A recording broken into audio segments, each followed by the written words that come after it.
Good afternoon, everybody, and welcome to this, I think it's in a sense the final part of the virtual workshop that we've been promoting under the Modern Energy Cooking Services programme over the course of the last couple of weeks.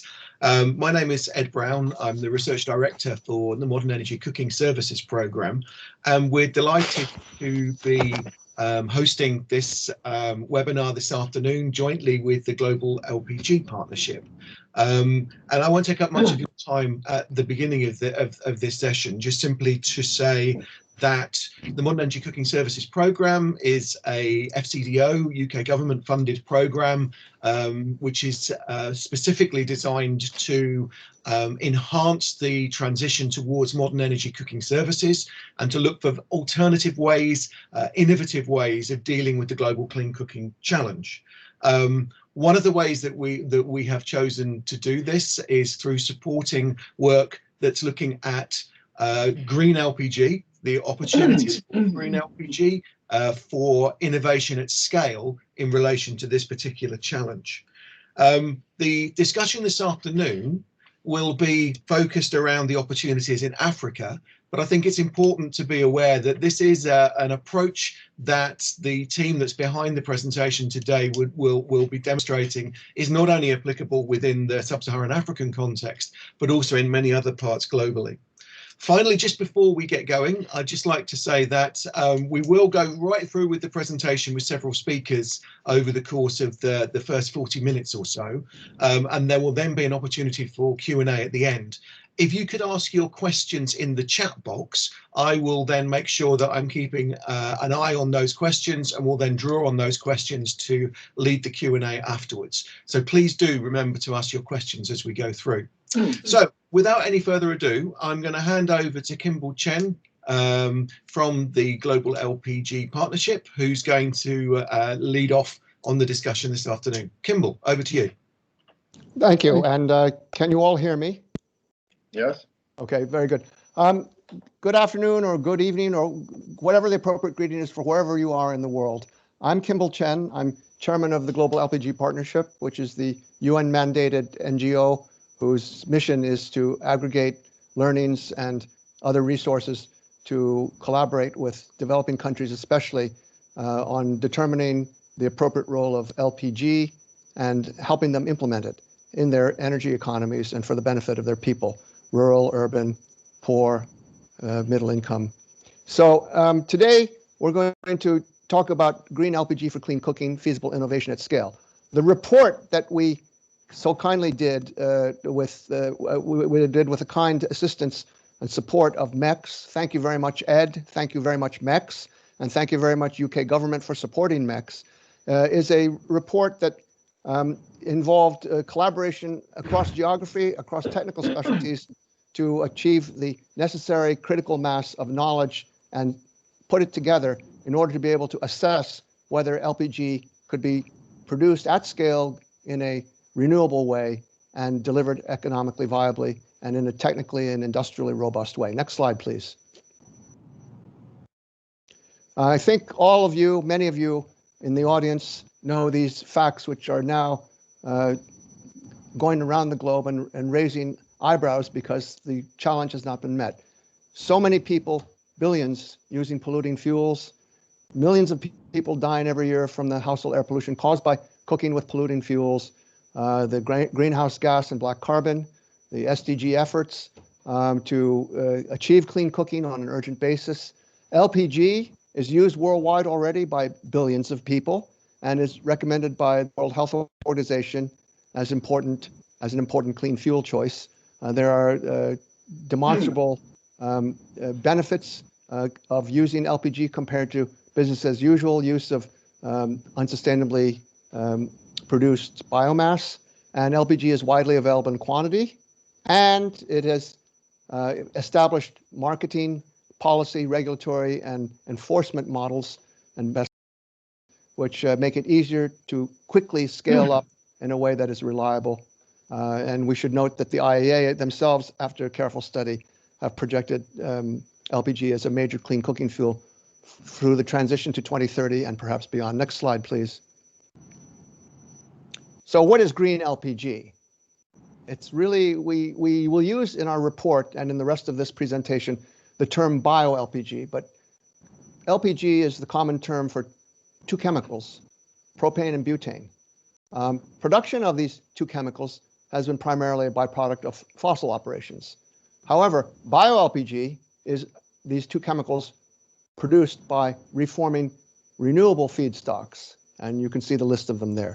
And BioLPG is chemically identical to fossil LPG, and it can be dropped into existing LPG distribution and consumer infrastructure. So the sunk investment by the world in LPG can be incrementally improved. It's a very economically efficient way of providing clean cooking fuel. So if LPG is easy to implement, it's economically efficient, and it's potentially rapid for clean cooking supply to the developing world. Next slide, please. Our study is a feasibility assessment. The goal was to create the foundation reference, to define the questions which needed to be posed and answered, to gather the data and do the analysis, and if feasibility were to be established, to present recommendations for action. This is not just an academic study. It's a study which is supposed to lead to feasible action. Next slide, please. The structure of the report is we defined the work streams whose results would need to be put together. We determined how the work should be focused regarding geographic scope and timeframes of action. That triage of the possibilities of the whole globe, focusing down to possibilities in a short list of places and with a short list of possible routes and feedstocks, will be presented later. We have to obviously present a methodology of analysis that was well-founded. There has to be confidence that the data were credible and credibly obtained, and the evidence that supports the feasibility of recommendations that we offer has to be very clear and convincing. Next slide, please. So here are the topics that will be addressed by my colleagues, and I would like to hand off to first section presenter on technical pathways to BioLPG production. Thank you very much.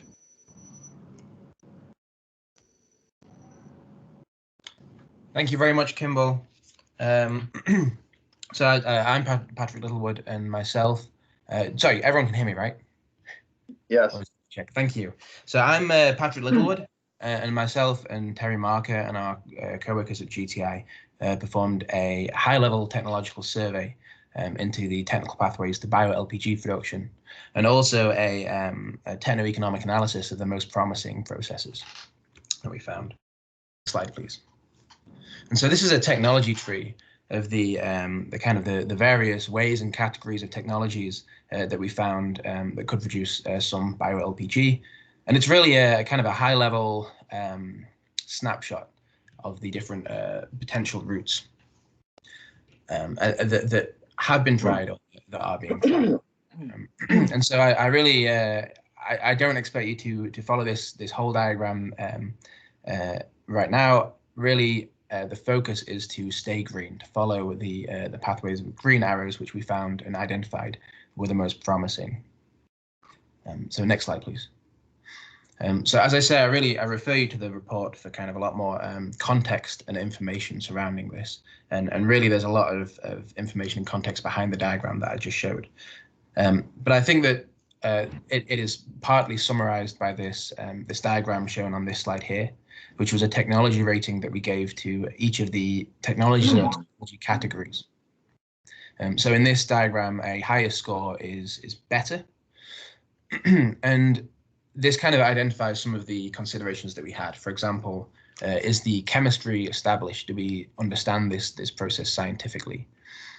Does the process actually produce BioLPG as a main product, or is it really a minor side product in some other process? Is this an incredibly complex operation that may be very difficult and expensive to implement? And also, is this something that's going to take decades to actually bring to market and commercialize? And I want to highlight that we were supported in these efforts by our partners in the University of Surrey, and also at the GLPGP, who really gave us a lot of information, understanding around questions such as, is there enough appropriate feedstock in the countries of interest for these processes? So from this, we really we highlighted two processes that we found that were extremely promising, and this was Cool LPG and IH squared. Next slide, please. So Cool LPG is a process that converts biomass to LPG, BioLPG, via a biogas route. So this can be anaerobic digestion or gasification, landfill gas, these kind of routes. And it's really kind of unique in that LPG is the primary product. So this is the intended product, and it's not a byproduct. This is a technology that's being developed by GTI. IH squared is a technology developed by Shell and licensed by them. It converts biomass to liquid fuels and LPG by a fast hydropyrolysis route. And these two technologies are really great, I think, because they offer the possibility of converting cheap waste feedstocks like municipal solid waste, agricultural waste into significant quantities of LPG using technologies that are already in development. Okay, next slide, please. And again, there's a lot of information on this slide, and I really refer you to the full report for an understanding of these numbers. These are all from the report, and there's a lot more detailed information in there. But I wanted to give an overview of the main highlights that we got from the techno-economic analysis. So we looked at three different target capacities: 25, 10, and 5,000 tons per year of BioLPG production. And what we found was that the Cool LPG process really requires a larger volume of waste input, and that's because it goes via an anaerobic digestion route to generate biogas. But then that biogas powers and drives the entire process, so you don't really need external fuels, and therefore there is a lower operating cost. There's also a lower capex for this process as well. The IH squared process is highly integrated, resulting in a higher capital and higher operating costs. But this means that you require a lower volume of feedstock. It also produces a significant quantity of gasoline as well, which can be sold.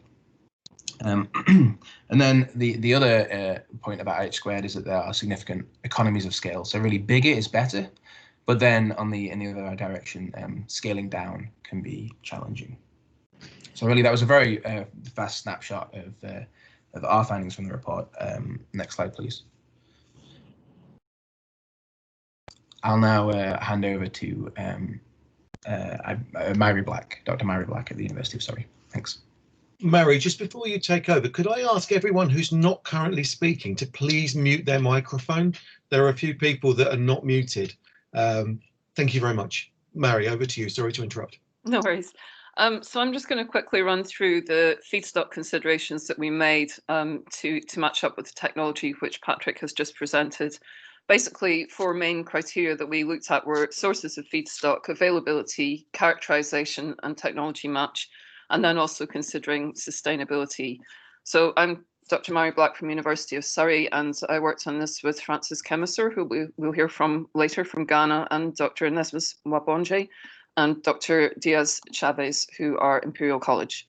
Next slide, please. Okay, so feedstock sources, I'm sure many of you know that bioenergy is generally derived from plant biomass, can be composed of sugar, starches, oils, proteins, celluloses, and lignocelluloses. Crops might be grown specifically for bioenergy, or they could be byproducts of agri and the forestry industry. We see that there's a lot of residues from agriculture that have potential for use for bioenergies. And for some time, we've been exploring these as sources of feedstock for bioenergy conversion technologies.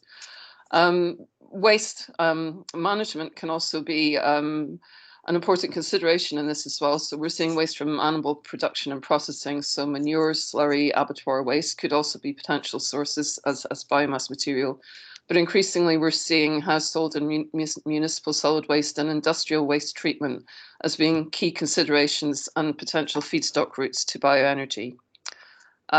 Just to note as well, though, that there's some definitions about bioenergy whereby the materials should come from organic waste or organic material. If we start considering fossil-derived plastic waste within the municipal solid waste fractions, then there's some question marks over would that be a bioenergy.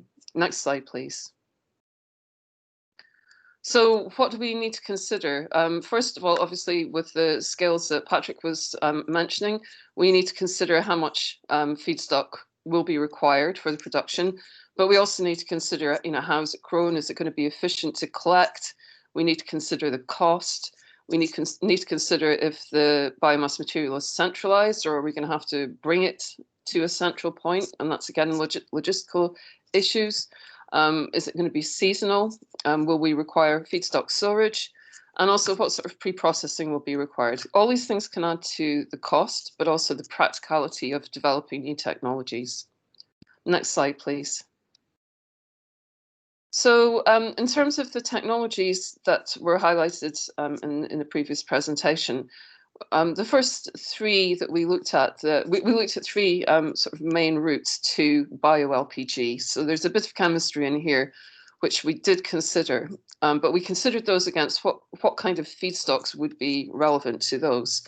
I'm sure some of you are familiar with hydrogenated vegetable oil. It's a route to sustainable aviation fuel, and propane and butane are byproducts of this. We quite quickly triaged this out because, well, two reasons. Primarily that at the scales required, you would have to be promoting a really large scale production of oil crops, such as palm, soy, etc. And also the issues associated with sustainability of developing land for commercial scale crops made that a consideration that perhaps this wasn't the best way forward at the moment. The cool LPG was attractive in terms of feedstock because it takes heterogeneous biomass. The only thing that you need to consider is the different yields. The route to the cool LPG is through anaerobic digestion to biogas and then syngas reforming. So would there be particular feedstocks less suited to that technology? And then we looked at the IH squared, even less concerned about the biomass composition, so that you can utilize both heterogeneous organic biomass and also mixed waste from municipal solid waste after removal of glass and metals. Next slide, please. So feedstock sustainability is a particular issue, I think particularly in Africa as well, where it's one of the few sort of agricultural frontiers where land development could be highly contentious because of loss of biodiversity, competition for land, but also the food security issue and access to food, affordability of food. And again, that was why palm oil was perhaps not the best option for this. However, a lot of the commercial crops that we might have considered, palm oil, sugarcane, etc., they do have byproducts at scale, which might be options for example, for the cool LPG or the IH squared routes. One thing that we're quite clear about as well is the availability of crop waste. When is a waste not a waste? And what we have been finding is that quite often local uses are not quantified. What's the value of crop residues when they're returned to soil? How much crop residue may already be used for animal feed, but it's just not documented? And also that these often are existing free resources as a cooking fuel. And what you're talking about is taking those away and replacing it with a fuel that will cost. And then the contribution in general of a BioLPG as a clean cooking energy is coupled with that there would be better waste management potentially of some crop residues which are a waste, but also of municipal solid waste, which as we all know is increasingly an issue. All of these ways of managing agriculture and waste are contributing to the UN SDGs. Next slide, please. So from our, and again, if you do want to look at the report, you'll see a lot more detail about this. The 5 routes that we came up with considered Rwanda, Kenya, and Ghana as an outcome. We looked at the organic municipal solid waste. That's the sort of food waste that you would get within municipal solid waste. And we looked at an agri-waste route in Kenya, looking at this anaerobic digestion and cool LPG route to BioLPG. In Rwanda, we looked at municipal solid waste with the whole package being used. So, waste material being plastics and organic waste, which the pyrolysis and IH² route can deal with. And these were the pathways that were brought forward in the reports, looking more at the techno-economic aspects, which we'll hear about in the next part of the presentation. Thank you. Next slide.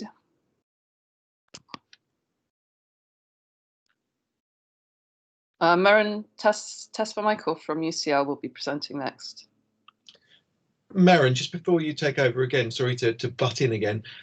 If folks have any questions, then do please ask them in the chat box as we're going through. Over to you, Meron. Okay, thanks, Ed. Next slide, Johnny. So BioLPG being a relatively new technology, and there is no comprehensive framework that brings the different elements together, and therefore this means working with interacting and working with multiple policy areas and working with various agencies and at different level of capabilities and resources. So in our approach to assessing the enabling environment, we have taken a broader perspective and look into the context where the technology could potentially add value or be piloted in. So doing this involved mapping of commitments and plans, institutional capability to operationalize these different commitments and plans, and also if plans or commitments at high level that exist kind of align with interest groups, or the governance arrangement kind of reinforce those commitments. Next slide. So in practical terms, this means kind of breaking it up into three pillars. The first pillar is to look into high-level commitments or these values, visions, targets, and stated priorities that act as a glue to hold the policy regime together or act as a base for action. So what we looked for is not only whether there is a commitment or if that is also compatible with other national priorities or existing needs.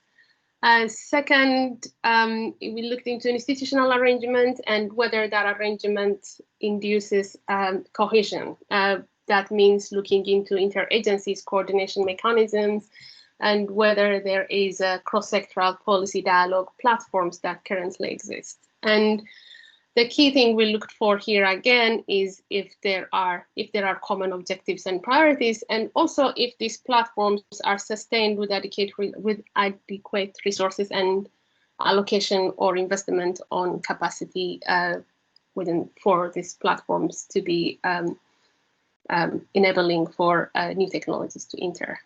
And the third one is interest or governing capacity, or the degree that such commitments or policies would be able to gain support or opposition, both internally and external. By external, I think we meant external partners or within the global environment. Again, what we looked for in this area is whether a support base exists or would that could reinforce the political commitments either through demonstration or by building capacity or by investing resources. Next slide. So I'll just make here, while I encourage everyone to look into the report for a more detailed analysis of these, I will just make a couple of observations, highlight a couple of observations. So the first one is, although all countries are committed to promote renewable energy, scaling up clean cooking, or general SDG goals, some have taken much more concrete steps to incorporate that commitments into different areas. So Ghana is a good example, which I believe Francis will talk to us about in the next few slides. Waste to energy is one example where the plan is well mainstreamed from NDCs to national development plans to energy policies, as well as into the urban infrastructure development plans all discuss the waste to energy aspect of the potential that they have seen within the country. The next one is interagencies coordination remains to be a challenge to all governments across the board, but especially within the waste management sector, where governments tend to devolve the responsibility to subnational and district level authorities. And this is also a problem because the sector tends to involve the informal economy. So that makes it more complicated to be able to create, to find a much more coordinated platform. However, some countries seem to be pulling the same direction, and these are the ones that have created an interministerial or sectoral level coordination mechanism. And the best example that demonstrates this is actually Rwanda. The third one is, policies tend to stay longer or kind of become resilient or keep stayed alive, kept alive after enactment if instruments deliver concentrated benefits. Like one example I have mentioned here is Kenya, where past policies like feed-in tariff has enabled agro-industries to convert their waste to a revenue stream, and that has attracted for further capacity and potential to engage within that area of investment. So of all the countries we looked at, for example, Kenya is the only one that talks about bottling biogas within their policies or other multiple documents that look into advancing this technology. Next slide. And with that, now I will pass it on to my colleague, to John, on the analysis of economic viability. Okay, good day. My name is John Hauge. I am Chief Financial Officer of the Global LPG Partnership, and I'll be summarizing for you briefly our analysis of economic viability of the BioLPG projects. Next slide, please. First, we had to triage countries in Africa based on 4 parameters. 1, the country's intention and action to develop an LPG sector.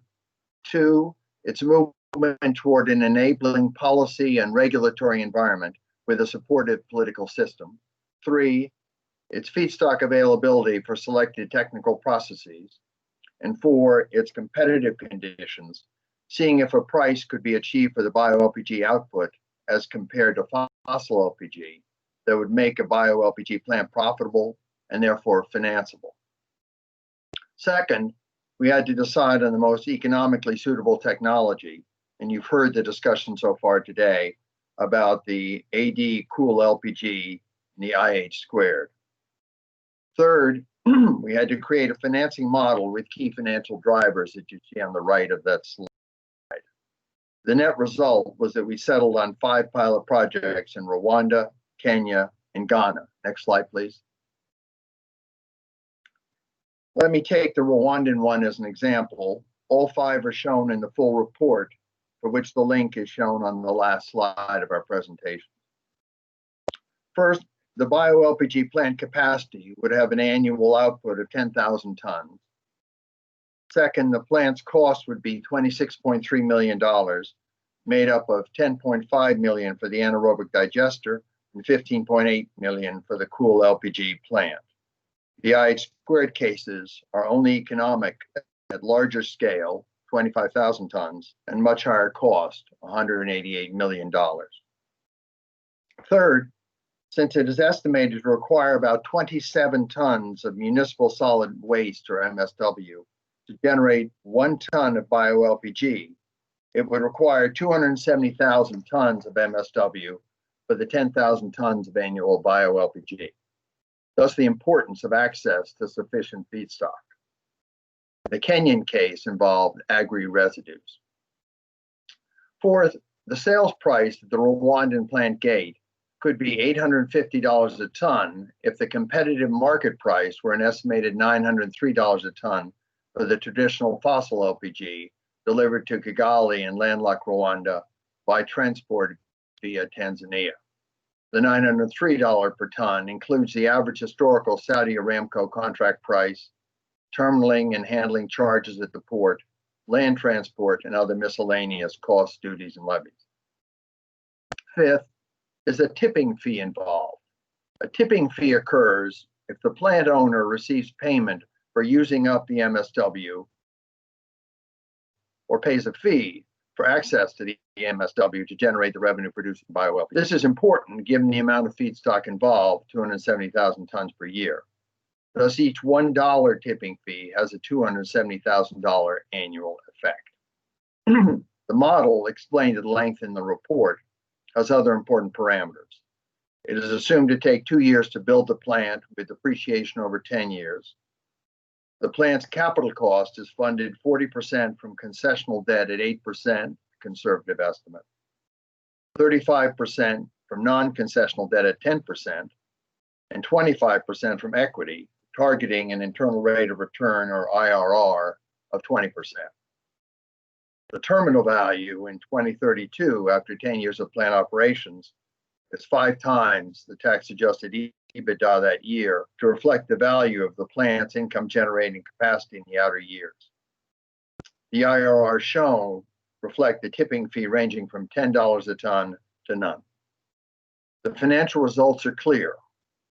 All 5 pilot projects offer potential double-digit IRRs in the case of no tipping fee, when the BioLPG can be priced $30 to $50 a ton below the forecasted fossil market price in the country. A 10,000, next slide, please. A 10,000-ton BioLPG plant can prove up commercialization opportunities of the cool LPG technology, and the feedstocks in these countries are available to enable such a 10,000-ton plant. I pass along to our next speaker. Yeah, next slide, please. Yeah, my name is Francis, and I am with the Kwame Nkrumah University of Science and Technology in Ghana. I am presenting the case of Ghana, which, as you would have seen from the previous presentations, is one of 3 countries for which we have detailed model results. Next slide, please. So in Ghana, we considered 2 principal feedstocks. One is urban waste, and generally we have quite a lot of urban waste generated in Ghana. It's estimated that there's about 12,000 tons of municipal solid waste generated per day. The capital city, which is Accra, has a couple of landfills that are currently operating, and one of those landfills, the Pole landfill, receives about 1,000 tons of municipal solid waste per day. Now, if you look at the proposed plant for, each of the technologies, they will need about 167 to 270,000 tons of municipal solid waste per annum, and this landfill is enough to provide the 450 to 750 tons per day that would be required to meet the feedstock requirement for such plants. There are some challenges, obviously, with the existing infrastructure, which was not designed with this technology in mind, so that would have to be fine-tuned for this. And there is some willingness on the part of the authorities, because currently there is an experimental landfill gas extraction plant on one of the landfills in the second largest city, which is Kumasi. Next slide, please. Crop residue is also an interesting feedstock for such technologies. Now, for smallholder farms, this is quite difficult to aggregate and to collect, but for larger commercial farms, where you have them in excess of hundreds of hectares, it's quite easier to put together crop residues that could be used for some of these technologies. As Mairi pointed out earlier, there are issues with livestock feeding, but also with returning some of the residues into the soil. So designs of this plant will have to take care of leaving the necessary fractions that are necessary for soil refertilization. Next slide, please. With regards to policy, biogas is a major focus for sanitation management in Ghana at the moment. and the authorities view value addition to municipal solid waste as a major policy. There are four main policies that support a process like this. We have a Renewable Energy Act that was enacted in 2011 and amended this year. That amendment advocates more support for waste to energy projects. In addition to that, we have the new National Energy Policy of 2020, which also advocates paying tipping fee to waste to energy projects. There is a Renewable Energy Master Plan that was 2019 that also advocates the exploration of landfill gas potential. And then on the cooking policy side, there is a national LPG policy that aims to increase access to LPG to 50% by 2030. Now, in order to do this, we need to double the amount of LPG that we have in the system at the moment. And anything coming from a local source would be quite exciting for the government of Ghana. In order to do this very well, we need some institutional linkages between the Ministry of Sanitation that owns the waste in Ghana and the Ministry of Energy with its agencies, the Energy Commission, the National Petroleum Authority, that are the agencies responsible for technical regulation, but also for promoting cooking fuel use in the country. Next slide. It's interesting to also point out that Ghana has experience in biogas production across multiple feedstocks. If I start the HPW plant currently uses mixed fruit waste and processes about 11,000 tons per annum of feedstock. There is one called the Safisana plant, the second one that uses market and industrial waste, also processing about 9,000 tons per annum of feedstock. And then the GLPDC, that's the Ghana Oil Palm Development Company plant, that processes palm oil meal effluent coming from an oil milling plant, and that has capacity of about 140,000 tons per annum of feedstock. Now, this is just a little below the 167,000 tons per annum needed for the plant envisaged in this analysis, which means we have experience across the different sizes of plant in the country, and we should be able to manage something like this adequately. Next slide. Yeah, so I would hand over to Matt to look at the positioning of BioLPG in the modern energy for cooking. Thanks very much. If you could have the next slide, please, Joni. So I've been given the opportunity to comment on the positioning of BioLPG for cooking, since while I was involved in this study, I think my academic status led colleagues to maybe believe that I don't carry any possible baggage of long-standing association with LPG for cooking. Heaven forbid that any academic would be anything less than objective. In fact, I've spent the last 5 years or so quite closely associated with propositions for electric cooking, but I've also had a much longer sort of standing interest in sustainable waste management, as well as more generally systems thinking for assessing energy options. I just want to make 3 points on this one slide. First of all, on the left, echoing Francis's comments about Ghana, it's evident, I think, across Africa that there is widespread and deepening concern for improving management of solid and sanitary wastes. New policies abound, as Meron pointed out, as does inward investment, which is really just beginning to start. But in many cases, MSW projects are seeking to do little more with the organic wastes than to compost them. So I think economically viable routes to recovering the energy value of materials will be very well received. AD producing biogas makes great sense at small to medium scales, particularly for on-site use at agro-industries, for example. At larger scales, for example, for combined heat and power projects, project economics typically require really strong policy support, such as a generous feed-in tariff. And that's often not proved to be easy to achieve in many of these countries. The alternative option of taking bio-wastes through to a green fuel opens up a potentially very attractive new area. Secondly, on the far right of the slide, electricity for cooking has a number of benefits, and I'm convinced it will be an important contributor. But electricity is a premium energy source, and it's wanted for all sorts of uses as economies develop. Rapid and extensive transitions to electric cooking will typically also require require matching upgrades of electricity grids to cope with rising power loads. LPG is already proven to be popular for cooking, as you heard earlier, and there are obvious advantages to storable fuels. In fact, MECS's own analysis recently has shown that e-cooking and LPG can work well together, producing a clean fuel stack for a single household, maximizing the advantages of each of these energy types. So finally, to source electricity, given the numerous other routes for renewable electricity, many of which, like solar PV, for example, have falling costs, why add the extra step of power generation on top of bio-waste conversion, rather than stopping with this kind of storable fuel produced in this intermediate step? So BioLPG is not the only option for a sustainable route to a clean fuel for cooking, but this study has suggested that there is an excellent fit to the larger scales of urban solid waste management and also to much larger scale agri-waste treatment. I think the opportunity for a sustainable drop-in substitute for conventional LPG when produced using indigenous resources, as we're talking about here with these sorts of wastes, and simultaneously helping tackle those waste management issues is surely one to pursue. So that's all I wanted to contribute. And if we could pass on to the next slide, and I'll hand back to Kimball to wrap up.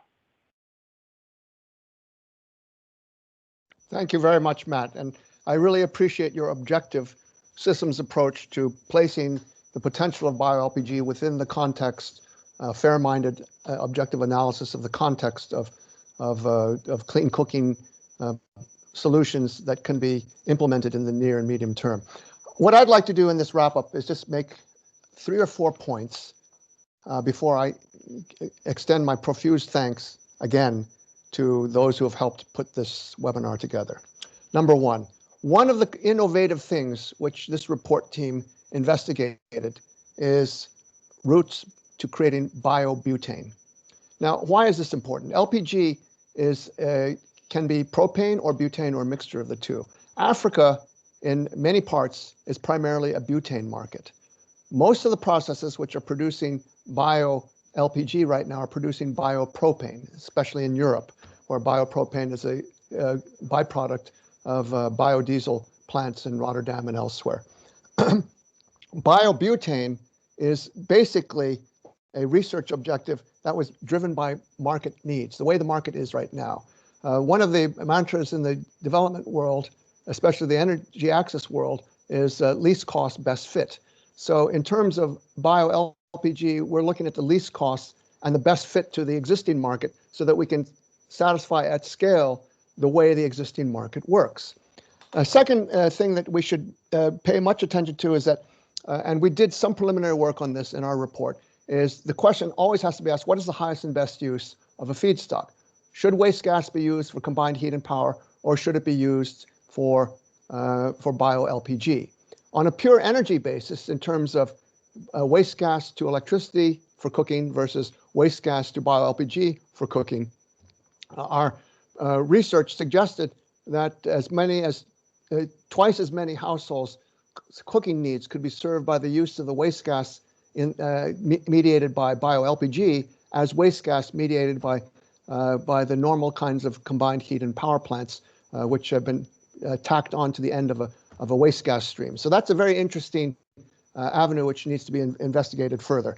A third thing is, as Matt pointed out, the role of to moderate peak loads in the evening from cooking is a very important thing, and therefore this concept that MECS and others are exploring of stacking LPG for intensive, relatively short duration cooking and electricity for other more balanced needs during the course of the day and for slow cooking, these are very important things to consider when looking at the overall energy mix and the management of it in a country. I've emphasized that our study is to try to create a call to action. It's not merely saying this technically is possible, here's the amount of feedstock that's technically possible, here are the government things that need to be done. We've actually tried to assess, could this be done? Could all these factors be put together and in a way that would create a project? So we hope that putting everything together is appreciated by everyone as an important aspect of studying any technological innovation. We've tried to create a low-tech risk, technically, and from a business point of view, which only has the risk of the enabling environment. I think that's something that's been demonstrated as possible by my colleagues on this call, and I refer you to the report to get a more granular understanding of why we think that. Let me close again by saying that you can link to blogs and our report on the MECS website. And finally, profound thanks to Ed Brown, his colleagues at MECS, the MECS organization, and the UK government through the Foreign and Commonwealth Development Office for their support of this initiative and this webinar. We feel that this is an important initiative. I give my thanks to the whole report team who assembled to create this this work, which we hope that you will have questions about. And please reach out to us if you have any thing that you would like to go into more detail, or if you would like to collaborate. And now I turn it back over to Ed. Ed, you're in charge again. Kimball, that's I'm so grateful to you for what's been an absolutely fascinating run through the major issues that the report involves, and I'm sure everyone else will agree that there's a tremendous amount of food for thought here. Questions in the chat. If I could encourage other colleagues to also put any questions they may have into the chat. I'll begin though with the first question that we got from Ronan, and I think maybe Kimball, if you want to take the first one, or pass on to whoever you think would be the most appropriate. But Ronan's question is, of the cool LPG and the IH² processes, does one have a lesser impact on bio-waste returning to soils, i.e. is one of them more or less likely to impinge on local agriculture? I would turn that over to technical people with just so either Patrick, or in the case of what's happening on the ground in an actual country, maybe Francis. But I just one comment. Pyrolysis roots have a residue of biochar. We see biochar and biogas projects in Uganda and so forth. So I think the question my colleagues might answer is what's the usefulness of char in the energy economy or the wider agricultural economy. But anyway, Patrick and Francis, why don't you have a crack at this one? Thank you, Kimball. Just a comment on that. Yeah, absolutely. The IH² process does produce char, but I believe that it's burned within the process itself as an energy source. So really, the plant output is not a really significant amount of char as well. The cool LPG process, because the first step in this case would be anaerobic digestion, a large quantity of digestate is also produced from that. And I understand that may have agricultural uses depending on its composition, but I'm probably not the best person on this call to comment on that. Thanks. Would anyone else like to take that a stage further? Francis, was there a suggestion that you might have a good response on this one? Yeah, I mean, I agree with Patrick. I also think that the cool LPG process, because it's anaerobic digestion, I mean, we do advocate for returning the digestate from that to the soil. That's a very friendly organic material that can go back into the soil. But in terms of, if I look at the question, in terms of any negative impact, I mean, because we are considering municipal solid waste generally, we are not looking at taking a lot of material out of the agricultural soil value chain. So it should have much less impact. Thank you. Thank you very much. I think a different sort of scale of question now from Martin. Do you think do the team think that there are particular kinds of city in terms of the MSW, in terms of size, economy, level of decentralization, etc., that lend themselves to bio-LPG production? So are we looking at really large capital cities, or do some of the I guess, collection issues and scale issues mean that actually you'd be looking at a somewhat smaller city? So have we got any further in terms of those kinds of discussions? Who wants to take that one? Is that Meron? Is that you? I can try. So Yes, obviously, I think it is about that. But in terms of Mairi and others could say, obviously, availability of the feedstock or the waste is important. So the bigger the city, the better. But I think it's also how much of it is under administratively controlled and how much of it is actually within the informal sector. And we can have a big city, but if most of it is completely run by informal sector, maybe it's not most likely to be done within the next 5 years or something, because it needs a lot of regulation and restructuring. Thank you, Meron. Ed, this is Kimball. I'd like to add a little bit to what Meron said. So the triage that has to be formed is you look at the necessary ingredients, adequate quantities of feedstock to feed a plant whose output is economically viable. So if the plant is too small, i.e. you're trying to do it in a small city, maybe it's not economic at that small level of feedstock collection and the small level of production that would have to result from living within that feedstock restriction. Then on top of that, of course, you have the informal versus formal economy aspects of collecting and gathering and creating an economic chain of that, as well as the enabling environment stuff, which Meron has spoken so informatively about earlier. Thank you. Also, I think these questions are connected. So there is what are the advantages of BioLPG vis-a-vis biomethane? And then Crispin's question at the bottom here, which is it's quite long, but basically in the African context are more costly to distribute than liquid fuels, and last mile distribution is often done in quite an ad hoc way. So aiming first for any liquid fuel as the principal output, we'll see the broadest adoption, with gases as a significant byproduct.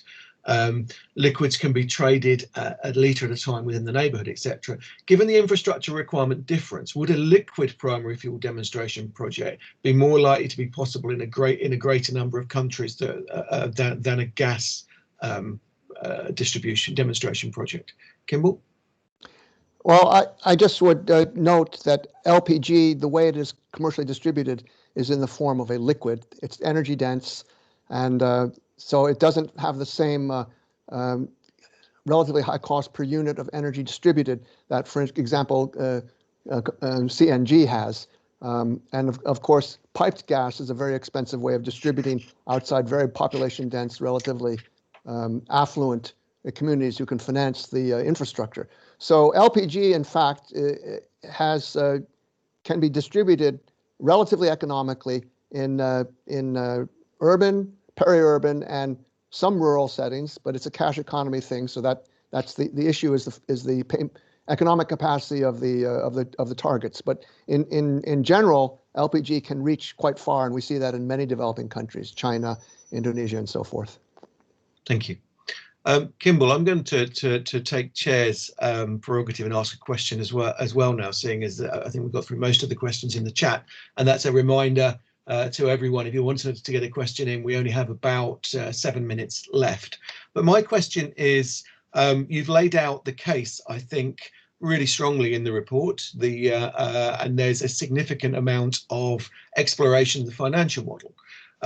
What's next in terms of where you take this next? In terms of, is the most important thing to find financiers? Is the most important thing to find a company that's interested in investing? Or is the most important thing to get a government on board to create the environment whereby something like this can become a successful part of policy?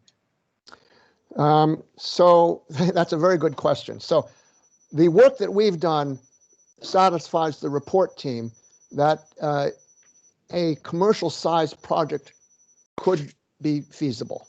However, since it would be the first of a commercial size plant to be built, there's a perceived and perhaps actual risk in developing the project. So what do I mean by developing the project? The normal infrastructure development, especially for something like this, is to put some money into very detailed feasibility studies, which involve environmental impact on the site that's chosen, careful examination of the feedstocks, a front-end engineering design feed process to develop the design of the plant, then putting that design out to bid for EPC, engineering, procurement, and construction bids, so you know how much it would cost to build, and so that you can actually come up with a package which you can then take to financing sources. So that money is risk money. To do any one of the 5 projects that we recommend is going to require several $1 million of risk money to get to the stage of confidence where it can be put out to the blended finance sources, which we illustrated in our report, which is some public sector money, some private sector money, and private sector equity risk on the bottom of the financing heap. So basically, there are stages of risk and appropriate financing from different places for each stage of risk and carrying forward the such a project. Does that help to answer your question, Ed? It does indeed. Thank you. We have another question from Philippe, which is around what kind of carbon emissions assessment did the team do through this, or is that something that is yet to come? Who should we go for on this one? So part of my job is life cycle assessment and sustainability of bioenergy systems, which I've 20 didn't carry that out for this project. This was a preliminary scoping of materials that have possibility, but we did highlight some sustainability issues that we would that helped us to make decisions about some of the feedstocks almost straight away. So, for example, with the palm oil case, where we know there's issues of sustainability, further reaching issues than just carbon. Brilliant. And I can see it. Let me add one comment to that. If you break apart the carbon impact analysis that would need to be done by experts such as Mairi, you would look at the sort of the feedstock box, then you'd look at the plant box, the emissions footprint of building the plant and operating it, and then you'd look at the use of the product, which is the LPG. So in the case of the feedstock, the municipal solid waste and all that is already there. It's quite easy based upon well-known procedures as well as a lot of data to characterize what the carbon footprint of that is. To build the plant, yes, there has to be a carbon accounting done on the plant construction, but these are well-known industrial processes. The innovations will be catalysts and the final design of the chamber in which the propane and butane are reformed. So that is something that can be done and will be done, and should not be unduly burdensome on the environment. But yes, this work has to be done. So, I mean, that ties into, I think, the final question in the chat, but I just got in there, Guillaume. I'll put these 3 questions in one, and then so we'll make these the last questions. So firstly is, I think I know the answer to this from what you've just described, which is that this is still to be discussed, but have you considered carbon credits as a way of raising finance for a project of this nature to be undertaken? Second question is, from the first part of Martin's question, which is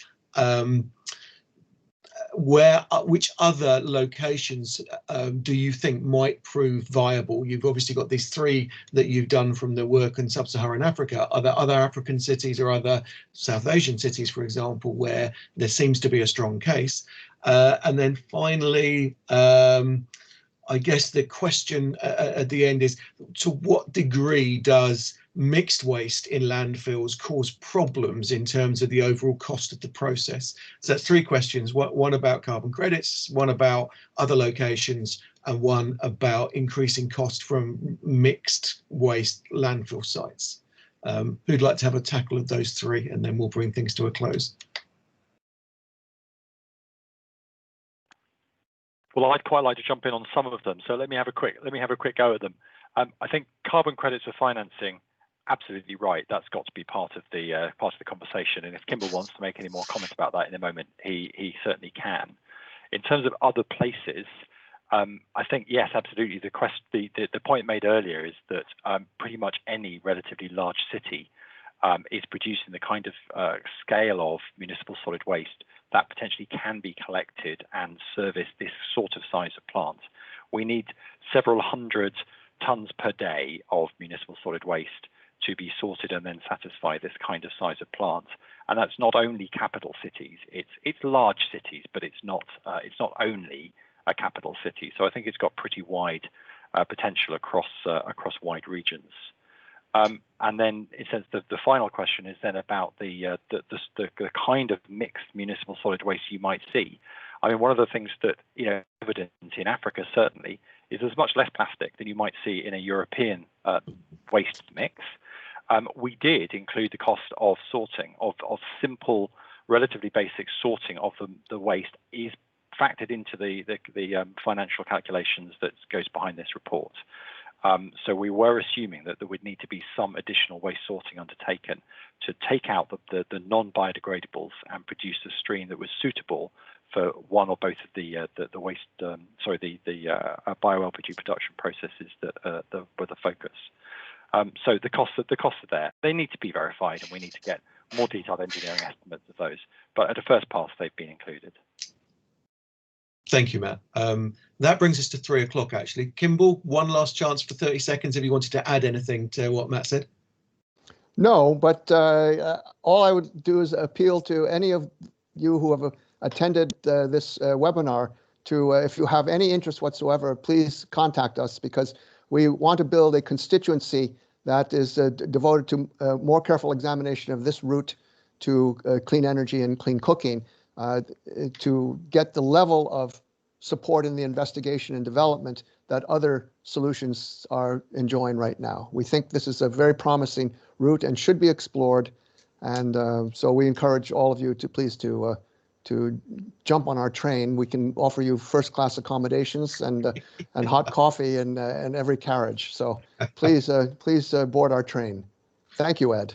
Kimball, that's fantastic. So it just remains for me to thank all of our speakers. I think it's been an absolutely fascinating journey today to travel analogy that Kimball started. And that journey started obviously not just with this webinar, but with the collaboration between the GLPGP team together with all of the collaborators they work with on this project. And I think it's illustrative of what we really see as a growing coalition of organisations that see the need for significant and rapid change in the way in which we think about clean cooking, where there are real opportunities for new innovations for what we've termed here as the clean stack to really take hold. So thank you everyone for joining us, for thinking about these issues. Do download the report, have a look at the blog, and do follow this journey. As Kimball says, it's in an exciting direction, and we're moving in a really important direction towards really viable clean cooking solutions. Thank you very much.